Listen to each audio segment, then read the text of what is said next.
Speaker, I rise today to advise this Honorable House and the public of the government's economic recovery plan. Mr. Speaker, the COVID-19 pandemic has had a severe impact on the global economy and prompted governments worldwide to take unprecedented action. To support their economies, governments have enacted massive fiscal responses, with early estimates suggesting these have totaled nearly $14 trillion, equivalent to 14% of global GDP in 2020. As a result of the public health measures necessary to contain the spread of the virus, the International Monetary Fund expects the world economy to contract by approximately 4.5% in 2020, a decline not seen since the Great Depression of the 1930s. In Bermuda, with the onset of the COVID-19 pandemic in March of 2020, the government moved quickly to take action to protect the country on the health front. This included providing emergency funding of $2.8 million to the Ministry of Health to fund personal protective equipment, testing kits, and testing equipment, amongst other things. Mr. Speaker, shortly thereafter, to assist individuals and businesses that had an immediate need for financial relief, the government instituted several temporary emergency measures. To assist employees who had been negatively impacted by the pandemic, on the 24th of March of 2020, the government implemented the Unemployment Benefit Program. This program provided temporary relief to eligible workers who were left out of work as a direct result of public health measures related to COVID-19. Measures taken to assist businesses have included extending deadlines for tax filings and the deferring and waiving of fees, taxes, and penalties. Furthermore, payroll tax relief was provided to the restaurant and bar, taxi, and hotel sectors, all of which were severely impacted by the lockdown measures that were put into place. Mr. Speaker, overall, the government's initial emergency economic support is estimated to total $127.2 million in fiscal year 2020-2021. This includes more than $60 million in the unemployment benefit programs, $12 million in financial support for small and medium-sized businesses, and additional funding for COVID-19 related health costs. Mr. Speaker, I have advised the House on a number of occasions over the last 12 months of the short-term actions that were being taken to mitigate the impact of the COVID-19 pandemic. It is not my intention to review these various policy measures again in detail. Suffice it to say, the government has moved promptly, managed implementation challenges, and has been largely effective in mitigating the worst of the economic impact of COVID-19 on Bermuda's citizens. Mr. Speaker, before discussing the next phase of ambitious initiatives and policy measures being implemented by the government to support the economy, let me emphasize that we are only in a position to do so because of the broad community support and engagement of the proactive public health measures implemented over the last 12 months. The effectiveness of policies such as the early shelter-in-place order, ramping up testing capacity, and quick distribution of vaccines have meant that, to a large extent, the demands placed on Bermuda's healthcare and public health resources due to the pandemic have been effectively managed. This has set Bermuda apart from many other countries around the globe. Further, due to the health policies of the government, Bermuda is on track to resuming some greater level of normality in the coming months. However, Mr. Speaker, the impact of COVID-19 on the Bermuda economy may linger for a longer period of time than the disease itself. The economic impact witnessed over the last year has been much more severe than any downturn in recent memory. Where are we today in terms of economic activity? Despite resilience in international business, Bermuda's GDP is expected to contract by approximately 9% in 2020, and sectors such as tourism and hospitality, which are particularly important for the employment of Bermudians, have been severely impacted. Unemployment levels are unacceptably high, and income disparity has widened. The high cost of living also remains a challenge, and some Bermudians are struggling daily to make ends meet, despite the efforts of so many in our community to help their neighbors in times of need. Mr. Speaker, while progress was being made until early 2020 to redress the fiscal imbalances built up over a number of years, the COVID-19 pandemic has resulted in government expenditures in 2020, has resulted in government finances deteriorating significantly in fiscal 2020-21. Total government expenditure in 2020-21 is now estimated to be just over $1.2 billion, an increase of $87.9 million compared to estimates made in last year's budget. Government revenue, originally estimated to be $1.1 billion, declined by 14.4% to approximately $961 million. The government therefore took decisive action to reduce spending. Notwithstanding the actions taken, the originally estimated deficit, just $19.8 million, is now expected to be $245.5 million. The government does not need to borrow to fund the current future deficits due to its strategic decision to access the international capital markets in August 2020. Mr. Speaker, the economic weakness currently underway in Bermuda has come on the back of a decade of low growth, with Bermuda facing a number of longer-term structural challenges. Today, we have significant financial commitments, including approximately $3 billion in net public debt, financial guarantees for the new airport and acute care wing, and the block grant which covers health services. There are also significant actuarial funding gaps in the Public Service Superannuation Fund, the Government Employees Health Insurance Fund, and Bermuda's Contributory Pension Fund. More broadly, there are important social issues requiring continued government attention, such as improving the quality and affordability of health care, strengthening education, and addressing the impact on government services of an aging population and declining workforce. A sobering thought as it is, Mr. Speaker, for the reasons mentioned above, Bermuda finds itself on the edge of a fiscal cliff. It has a relatively high level of government debt and obligations. Although Bermuda currently enjoys very good access to international capital markets, it cannot be assumed that there were no limits on how much Bermuda can borrow. Our legacy to our children in terms of our fiscal responsibility cannot darken their economic future. Going over the fiscal cliff, where Bermuda may not be able to borrow anymore, could then lead to a cut in household incomes, increased unemployment rates, and undermined consumer and investor confidence in Bermuda. Mr. Speaker, the economic recovery plan detailed herein is the response to these various challenges. As I noted in the 2021-22 budget statement that was tabled in the House on the 26th of February, the plan for economic recovery is ambitious but achievable. It combines fiscal responsibility with a clear path to growth, employment, and greater economic equity. Derived from the government's 2020 election platform and November throne speech, and informed by leading practices from similar economies and the latest insights taken from successful COVID-19 recovery strategies internationally, our plan will deliver an economy that will work for all. Speaker, the development of the ERP has been a whole of government effort and has incorporated detailed input from across the various ministries. Over the past 6 months, key stakeholders have been consulted as part of the plan's development, and there has been extensive input from around the cabinet table.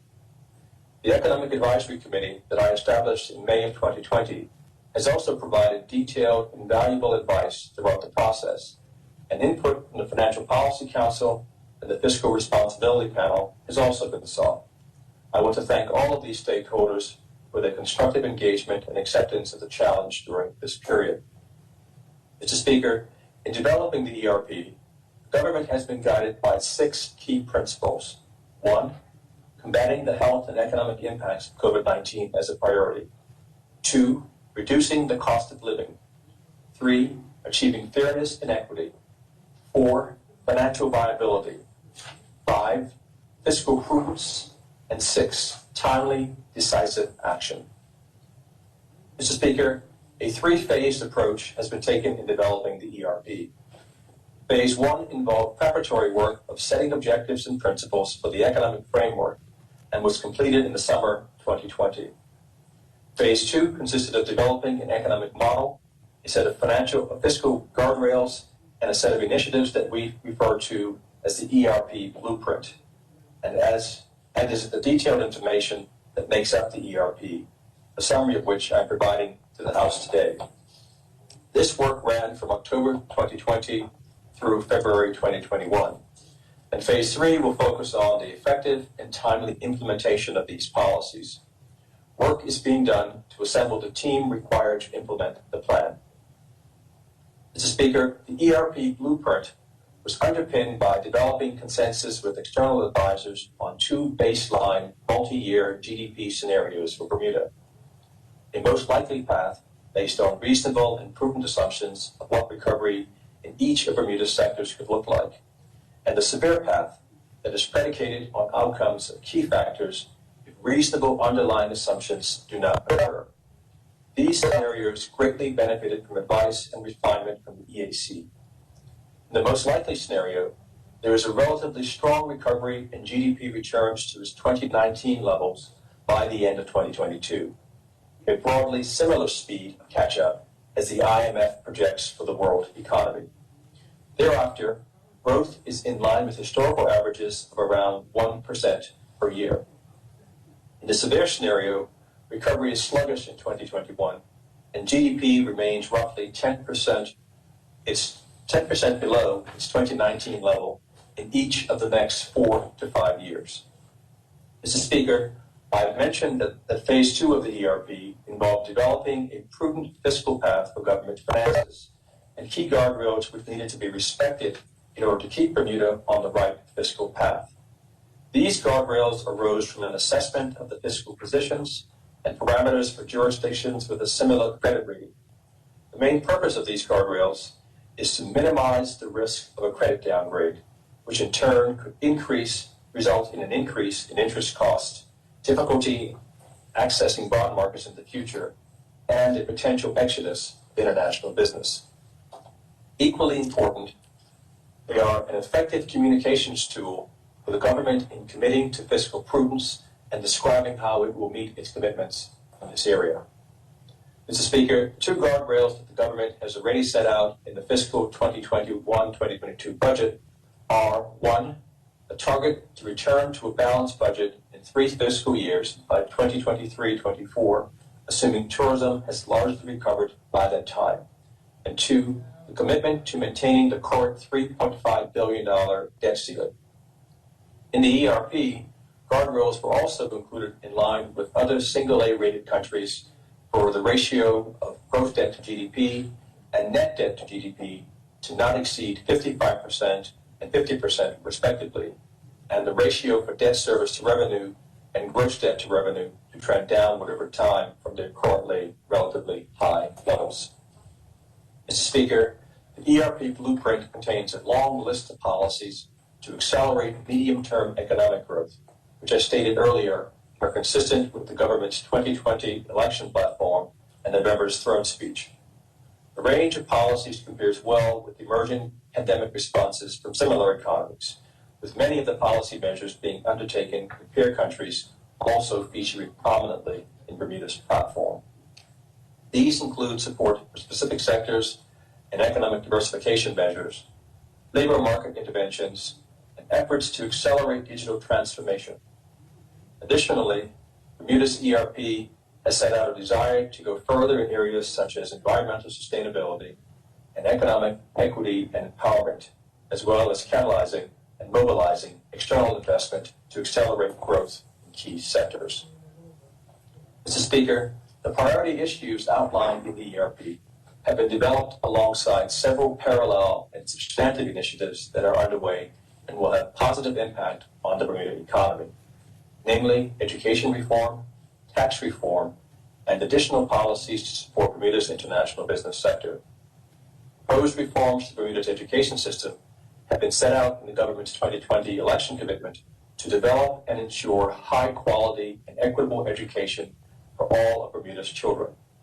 These reforms were outlined by the Honorable Minister of Education to the House in December of 2020. On tax reform, the government is moving forward to establish a tax reform commission with a view to receiving recommendations and possible improvements in the Bermuda's tax system by year-end 2020-21. In addition, recommendations are already being formulated to address funding gaps in the two key pension funds that fall within the purview of the government. It is intended that continued positive steps will be taken in 2021 to address this long outstanding problem.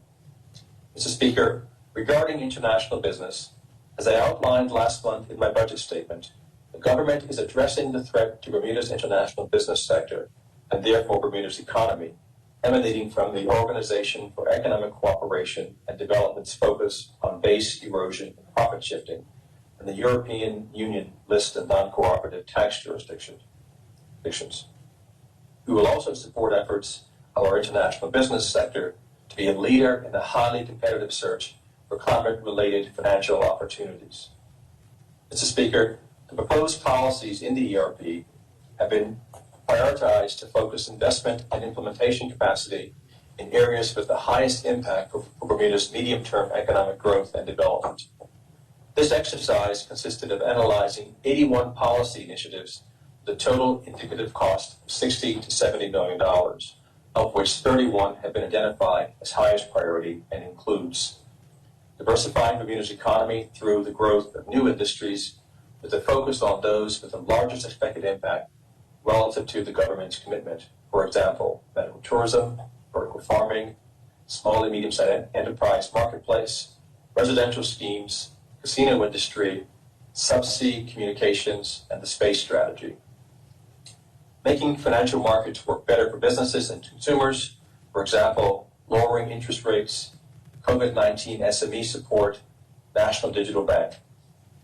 Building critical new infrastructure or enhancing existing infrastructure, for example, shoreside facility for fishing, water and waste management facility, electric vehicle recharging.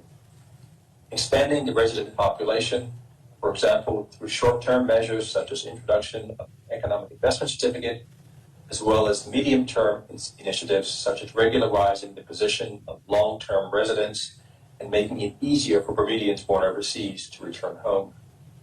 Introducing labor market reforms and social development measures to deliver skills, employment, and economic security in the future economy. Examples would include execution of a job strategy and youth employment strategy, establishing national unemployment insurance, and implementation of minimum and living wage legislation, and developing supportive legal and regulatory frameworks, for example, energy regulatory sandbox, digital and fintech, and marine development zone. Mr. Speaker, international benchmarks suggest that with the successful implementation of these 31 highest priorities, we should look to expect an increase in GDP of 1.3 to 1.5% per year above baseline economic growth from 2023.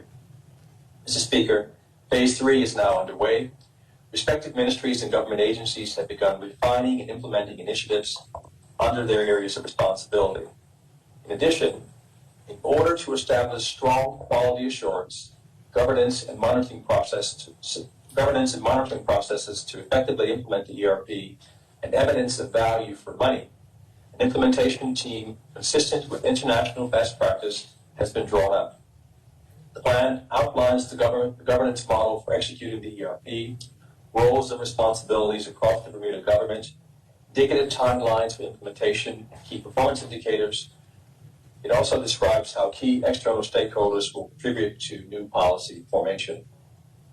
Implementation of the ERP will be coordinated and led by a new and dedicated team within the Cabinet Office, reporting to the Cabinet Committee on Economic Development and the Premier. Strong support and appropriate additional resources are critical to ensuring this team is successful and is currently being addressed. This dedicated project management office will, one, work closely with colleagues in the Department of Economic Development who are leading execution on the banner policies that cut across ministries. Two, monitor successful implementation of policies led by individual ministries. And three, report monthly on overall implementation status, risk, and resource requirements.